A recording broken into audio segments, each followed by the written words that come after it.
নিরাপত্তা সংখ্যায় এবছর ভারতের টি-20 বিশ্বকাপ খেলতে যায়নি টাইগাররা।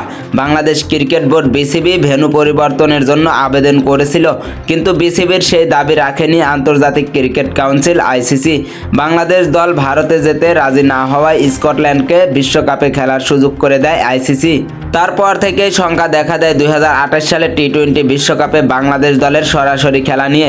তবে আজ সেই শঙ্কা দূর করে দিয়েছে বিশ্ব ক্রিকেটের নিয়ন্ত্রণ সংস্থা আইসিসি।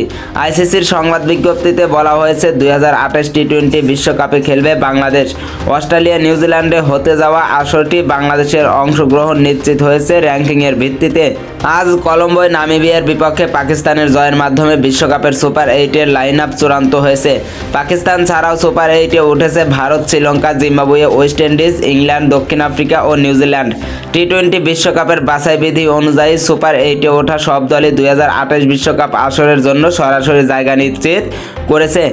এর মধ্যে অন্যতম আয়োজক হিসেবে নিউজিল্যান্ডের জায়গা আগে থেকেই নিশ্চিত ছিল। অস্ট্রেলিয়া এবার সুপার 8-এ ওঠেনি, তবে স্বাগতিক হিসেবে আগামী আসরে তাদের খেলা নিশ্চিত। আইসিসি জানিয়েছে 20 দলের টি-20 বিশ্বকাপ বাছাই পর্বের মাধ্যমে উঠে আসবে 8টি দল। বাকি 12টির মধ্যে 9টি ঠিক হয়েছে এবারের আসরের পারফরম্যান্স ও স্বাগতিক হওয়ার মাধ্যমে। অন্য 3টি চূড়ান্ত হবে টি-20 র্যাঙ্কিংয়ের ভিত্তিতে। আগামী 9 মার্চ ফাইনালের পরদিন র্যাঙ্কিংয়ের হিসাব অনুযায়ী এই তালিকা চূড়ান্ত হবে। তবে বাংলাদেশ, আফগানিস্তান ও আয়ারল্যান্ড ওই 3টি জায়গা নেবে। বাংলাদেশ আছে 9 নম্বরে, আফগানিস্তান 10 আর আয়ারল্যান্ড 12 নম্বর।